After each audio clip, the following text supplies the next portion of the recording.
दोस्तों इस वीडियो में हम यवधान्य यानी जौ के गुण, धर्म, प्रकृति यानी तासीर आदि कैसी होती है के बारे में बात करने जा रहे हैं। दोस्तों किसी भी पदार्थ, जड़ी बूटी, पेड़ पौधे के यही वह गुण होते हैं जिन्हें उसके द्रव्य गुण, वैधक गुण यानी रोगनाशक, औषधीय गुण कहते हैं। तो दोस्तों इन्हीं गुणों के आधार पर ही यह समझा जाता है कि अमुक औषधि का स्वाद कैसा है, मतलब मीठा है, कड़वा है, चरपरा, कसैला है, जिसे औषधि आदि का रस गुण कहते हैं, स्वाद कहते हैं। वहीं उसका पाचक गुण क्या है, यानी वह औषधि पाचन में कैसी है, यह आंतों पर लोड डालती है, पचने में भारी है या आसानी से पच जाती है, आदि गुण होते हैं। वहीं प्रकृति यानी तासीर भी बहुत महत्व रखती है, क्योंकि वैसे तो सभी जड़ी बूटियों, पेड़ पौधों, पदार्थों, जीवों, अजीवों, मानवों, दानवों की सबकी अपनी प्रकृति होती है। जैसे कोई तड़क भड़क गर्म स्वभाव का होता है,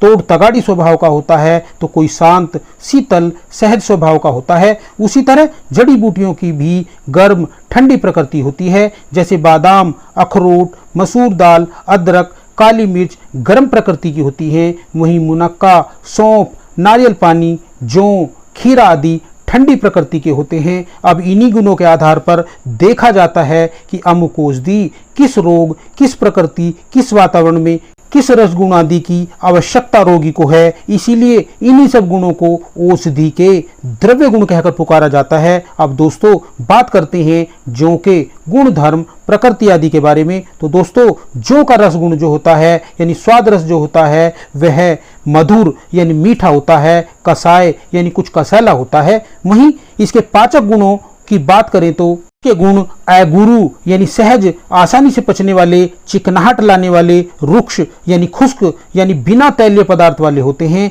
अभी तो इस पोषकता वर्धक अन्न को धन्य राज कहकर पुकारा गया है। अब दोस्तों जौ की तासीर की बात करें तो इसकी प्रकृति शीतवीर्य यानी ठंडी होती है। यह शरीर की आंतों की रक्त की गर्मी को कम करता है, शांत करता है, रोगों का नाश करता है, कफ पित्त को शांत करता है, वीर्य को गाढ़ा बनाता है, बल शक्ति प्रदान करता है। इसीलिए इसे शक्तिवर्धक, थकावट नाशक, शांत, संतुलित करने वाला प्राकृतिक शरबत, जूस, टॉनिक माना गया है। इस प्रकार जौ के गुण, धर्म, प्रकृति आदि होते हैं। तो दोस्तों जड़ी बूटियों का प्रयोग करें और अपने व अपने परिवार के स्वास्थ्य की रक्षा करें। अगली वीडियो में फिर मिलते हैं जौ के बारे में और अधिक जानकारी लेकर। तब तक के लिए नमस्कार, जय हिंद, जय आयुर्वेद।